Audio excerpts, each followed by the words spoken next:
새정치연합이 전략공천 문제로 내용을 겪고 있습니다. 그런 가운데 박 대통령의 지지율이 시진핑 방안에 힘입어 소폭 올랐는데요. 청와대와 국회의 정치권 이슈를 짚어보겠습니다. 이영작 전 한양대 석좌교수 그리고 청와대 출입하는 동정민 기자 나와 있습니다. 안녕하십니까? 네, 안녕하세요. 네, 안녕하세요. 먼저 우리 새정치연합 얘기부터 잠깐 하시죠. 지금 안철수 대표가 지금 곤경에 처해 있다 이렇게 볼 수 있는 거 아니겠습니까? 어느 정도 그런 예. 국면이 있다고도 볼 수가 있겠죠. 그런 건 이렇게 언론 보도에 보니까 상황이 이상하게 전개됐다. 이거 보니까 지방선거 때부터 김한길에게 당한 것 아니냐. 이런 예. 얘기가 했는데. 이런 얘기를 네. 주변에 했다는 건데 네. 또 나중에 아니다 이렇게 얘기도 하고 부인도 하고 했습니다. 네. 그런 얘기를 그냥 지나가면서 했을 수도 있겠고. 예. 큰 의미 없이 얘기했을 수 있겠죠. 그러나 이번 공천 동작을 공천했는데 전반적 공천을 봤을 때요. 지금 이 새정치민주연합으로서 가장 중요한 건 명년도의 당권이란 말이에요. 당권. 예. 내년도에 누가 당권을 갖느냐에 따라서 국회 공천을 유력에 가져갈 수가 있고, 그리고 이제 또 대선으로. 예. 그리고 또 그것이 대선으로 연결이 예. 되기 때문에 그거를 위한 어떤 전략적인 머리 싸움이 시작이 된 거 아닌가. 네. 그렇다고 본다면은 지금 기동민 씨를 거기다 공천을 한 거는 박원순 씨를 내 편으로 불러들여서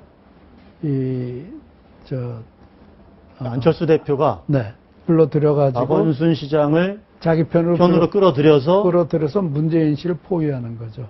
문재인 의원을 포위하는 그렇죠. 전략이다. 네, 그럴 가능성이 있지 않을까. 아, 네, 그렇지 않으면 이게 전혀 다른 해석.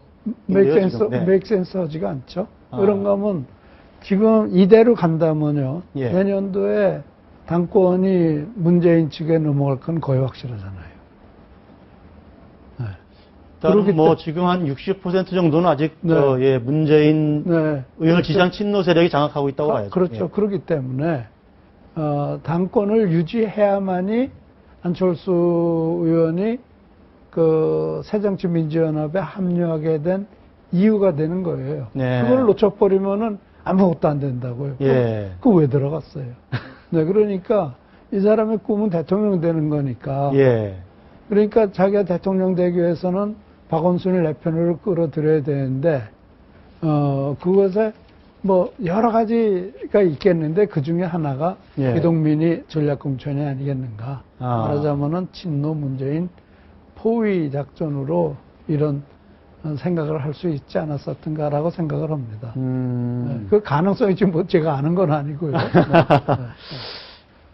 그런데 지금 보면 안철수 대표의 사람들을 어쨌든 잘 챙기지 못하면서 많이들 이제 좀 떠나고 있다 이런 얘기들이 나오고 있잖아요. 예. 실제로 보면 지금 이제 안철수 대표와 처음 정치를 같이 시작한 사람들 중에 남아있는 사람이 누가 있느냐를 보면 그닥 잘 떠오르지 않을 정도로 많이 빠졌죠. 초창기에 박근혜 대통령하고 같지만 김종인 박사도 계셨고 최장직 고려대 교수 그렇죠. 2번이나 같이 하셨던 윤여준 그다음에 김성식 이런 분 많죠.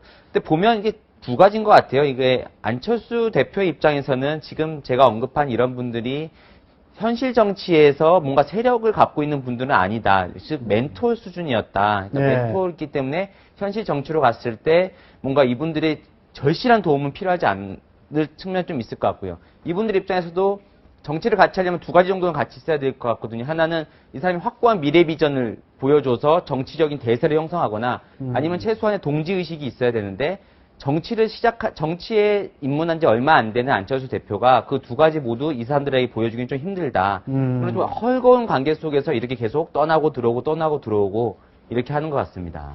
예. 안철수 대표가 사실 내가 대표니까 내가 동작을 내가 내 사람을 받겠다 이렇게 하기에는 여러 가지 세력 관계가 쉽지도 않고 지난번 재보선 때 그 광주에 전략 공천했다가 모든 책임을 다 뒤집었었잖아요.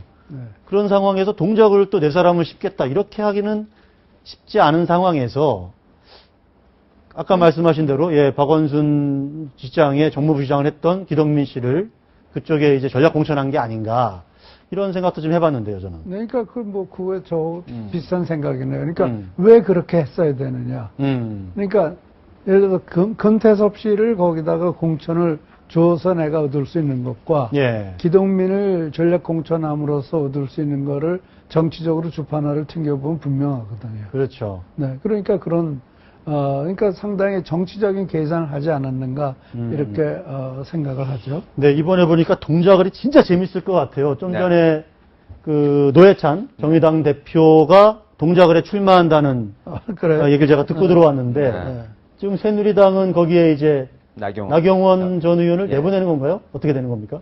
나경원 전 의원이 아직 최종 결심을 하지 못한 상태고 예. 그렇지만 어쨌든 당에서는 지금은 이제 나경원 전 의원밖에 남지 않은 여러 가지 카드 중에 남지 않은 상황이 됐습니다. 그 김문수 경기도지사를 끝까지 설득을 했으나 무산이 됐고, 근데 이제 나경원 전 의원이 사실 서울 동작을에 처음에 나온다고 했다가 이미 경기, 김포, 수원, 병을 다 거쳐서 또 윤상현 사무총장이 전략공천 없다 나경원 네. 전 의원은 했는데 다시 데려온 모양새란 말이죠. 이게 상당히 지금 나경원 전 의원을 최대한 띄워도 지금 상당히 어려운 마당인데 이미 기스를 낼 만큼 냈고 이게 2011년 저는 서울시장 보궐선거 때가 생각이 나는데요. 당시에도 오세훈 전 시장이 이제 그 주민투표에서 투표하면 열지 못하면서 낙마하고 새로운 이제 보궐선거를 할 때도 그때 당시에 이제 친박 진영에서는 나경원 의원이 후보가 되는 거 영 마땅치 않게 생각을 했었거든요. 그래서 김항식 당시 국무총리도 접촉을 네. 하고 지금 KT 회장을 하는 황창규 삼성전자 사장도 접촉을 했는데 결국 또다시 나경원 의원을 줄 수밖에 없었던 이유가 가장 큰 이유는 친박 후보를 내세웠다가 졌을 경우에 그 후폭풍을 모두 끌어안아야 되는 부담감 때문입니다. 예. 지금도 나경원 의원이 아닌 다른 카드를 했지만 실제로 이 서울 동작에서 이기기가 쉽지 않은 녹록지 않은 상황.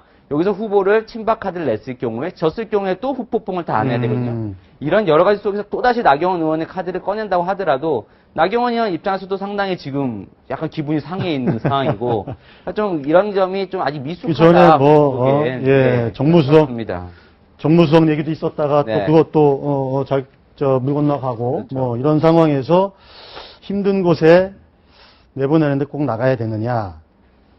근데 또 뭐 정치하는 사람들은 또 선거에 나가서 뭔가 존재감을 보여주고 또 승리하는 것도 또 네. 방법일 텐데 어떻게 결론을 내릴지는 뭐 저도 지켜봐야 되겠습니다만은. 네, 이 상황을 보면요. 2010년도 은평을인가요? 예.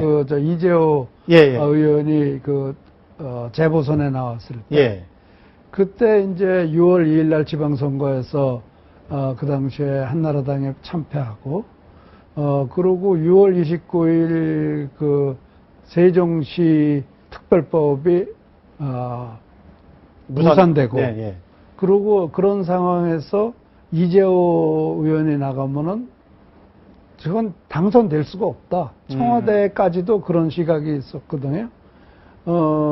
그랬는데 이재호 의원이 나가서 당선됐단 나가서 말이에요. 됐죠. 예. 네, 그때 당선될 때 뭐라고 그랬냐면 강 건너 오지 말아라. 네. 나는 나 혼자 하겠다 했죠. 나 혼자. 하겠다 예. 해가지고 승리했단 말이에요. 예, 예. 네, 그러니까 그때 사실 이재호 의원이 거기서 또 져버리면은 예. 3패 아니에요. 예. 그러니까 저는 청와대로서는 정말 속타는 상황이었는데 그걸 극복을 했다고요. 좋은 전략을 써서 그 당시에 이재호 의원이 이길 거라고 생각한 사람들이 없었어요. 예. 네, 그리고 장상 씨가 무조건 큰 차이로 이긴다고 그랬지만 이겼단 말이에요. 그렇다면은 이번 동작을이죠. 네. 동작을에서도 저는 선거 전략만 잘 세운다면은 충분히 이길 수 있다고 생각해요. 내가 들은 소문으로는 이번 동작을에서는 새정치 민주연합 후보가 되면은 이길 것이다. 다 이러기 때문에 새누리당 사람들이 꺼리고 있다. 이런 얘기도 제가 예. 들어가는 얘기를 들은 것 같은데 결국은 뭐 내가 생각할 때는 여기서 선거 전략 그리고 특히 이제 박근혜 마케팅을 잘 한다면은 그럼 조사해봐야 하는 거겠죠. 근데 박근혜 대통령의 네. 지지율이 지금 40%까지 내려갔다가 조금 오르긴 했습니다. 네. 시진핑 주석이 다녀간 뒤에. 네. 근데 뭐 여전히 좀 낮은 상황이어서. 네. 예. 특별히 오르고 특별히 내릴 그 이유가 없는 상황이거든요. 예. 네. 그러니까 지금 6월 3일자에 비해서 보면은 뭐 조금 높아졌다고 6월 30일자에 의하면은 조금 높아졌다라고 보이긴 하는데 사실은 지금 가장 큰 문제는 왜 박근혜 대통령의 국정 수행 지지도가 떨어지고 있느냐에 대한 해석이 잘못되고 있는 게 굉장히 큰 문제다라고 생각합니다. 예. 네. 어떤 간단하게 좀 정리하시면. 간단하게 얘기하면 그렇게 간단하죠. 인사 문제가 아니에요. 예. 다 모든 사람들이 인사 문제라고 그러는데 저는 잘못 짚었다고 생각합니다. 우파를 대통령이 우파 대통령으로서 우파가 할 것을 못하고 있고 우파의 가치를 지키지 못하고 있고 네. 우파가 이 좌파한테 끌려다니고 있다는 것이 특히 좌파 노조들한테 끌려다니고 있다는 것이 우파 유권자, 우파 지지자로서는 내가 왜 박근혜 대통령을 지지해야 되지 않은 그런 시각이 굉장히 크다고 생각합니다. 우리 청와대 출입하는 네. 공정민 기자는 어떻게 보세요? 청와대 분위기와 네. 그 진단 네. 이런 게 있지 않겠습니까? 좀 긍정적으로 본다면 이제 박근혜 대통령이 더 떨어질 악재는 좀 없어 보인다. 청와대 입장에서는요. 이미 상당히 떨어졌고 또 시진핑 국가주석이 방한 이후 그리고 이제 이번 주부터 정상적으로 국정 운영이 이제 되고 이제 오늘 청문회 끝나면 2기 내각이 들어오지 않습니까? 그러면 뭔가 일을 하는 모습을 보여주고 대통령이 현장에 나가면 더 이상 떨어지는 건 일단 막은 것 같다라는 게 청와대 생각이고 예. 그러나 또 역으로 생각하면 이 외교안보 이슈만으로는 지지율 반등은 어렵다라는 것도 이번에 그렇죠. 또 한번 예. 보여주는 겁니다. 이번에 시진핑 주석 다녀갔지만 2% 정도 네. 상승폭밖에 없었고 아직도 50%의 지지율을 회복을 못했기 때문에 그거는 결국 국내외 이번에 오늘 동아일보 조사를 봐도 하반기에 뭘 해야 되느냐에서 첫 번째가 소통 및 사회통합을 예. 이제 국민들이 응답을 했거든요. 그러면 이제 결국 첫 번째 관문은 역시 10일 여야 원내대표와의 회동에서 박근혜 대통령이 얼마나 소통 행보를 보여줄 수 있느냐 좀 달라졌다라는 평가가 나올 수 있어서 그를 통해서 한번 또 뭉칠 수 있는 기화가 될 수 있느냐. 그래서 10일에 청와대에서 상당히 많이 지금 신경을 쓰고 있습니다. 10일 이제 여야 원내대표와의 그렇죠. 회동에서 뭔가 끌어안는 모습도 보여주고. 네. 근데 조금 다른 것 같아요. 우리 이 박사님은 뭐 끌어안고 뭐 그런 게 아니라 일단 이 우파나 이 박근혜 정부의 어떤 출범의 가치를 지켜야 된다. 이런 말씀이시잖아요. 뭘 주고 끌어안을 게 아니고. 보세요.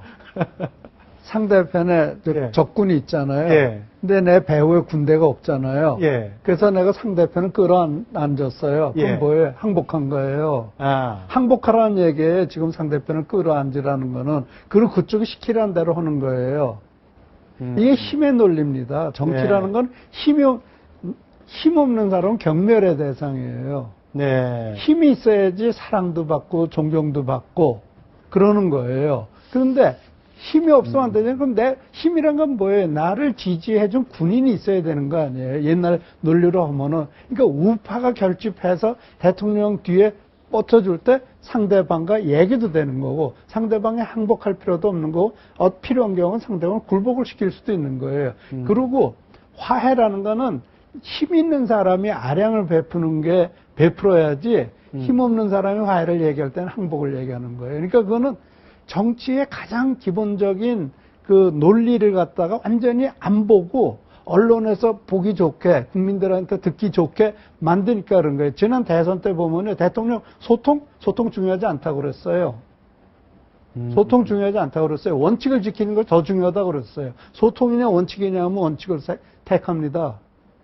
그런데 뭐 대통령이 소통 못한다. 국민통합위원회도 했죠. 국민대통합. 내가 볼 때는 그것도 정말 다 쓸데없는 일이에요. 나는 DJ한테도 무슨 대통합이냐. 대통합이라는 것은 전라도 사람이 대통령 하자는 건 경상도 사람이 전라도 사람 찍으라는 건데, 전라도 사람이 경상도 사람이 전라도를 찍으려면은 그만한 이유와 명분을 줘야지 예. 말로 되는 게 아니다. 내가 그런 얘기를 했어요. 그건 뒤책에도 그런 얘기가 나와요. 그러니까 정치라는 거는 처음부터 끝까지 힘의 논리입니다. 힘이 있을 때 화합도 할 수 있는 거고, 화해도 할 수 있는 거고, 줄 수도 있고, 아량도 베푸는 거지. 내 뒤에 아무것도, 내가 지금 한 30 몇 % 지지받고 있고, 야당이 굉장히 세. 그리고 지금 내 뒤에는 나를 이을 후계자도 별로 없어. 그리고 저쪽하고 화해? 항복이죠? 그건 뭐가 달라요? 상당히 뭐랄까 군주론적 관점이신 것 같아요. 군주론 아니에요. 이게 정치라는 게 지금 대통령은 딱 5년이면 끝나는 거예요. 예. 그럼 5년 기간 동안에 국민의 51.6%가 준 힘을 어떻게 하면 효율적으로 써서 나라를 잘 끌고 나가느냐가 논리지. 저쪽 알겠습니다. 48%의 뜻을 받들어서 하라는 건 아니잖아요. 지금 어쨌든 야당에서는 그 10일 원내대표 회동을 앞두고 또 이런 얘기를 했어요. 뭐 박영선 원내대표가 뭐 네. 만만회의 확대 버전, 그러니까 만회 상환이 있다.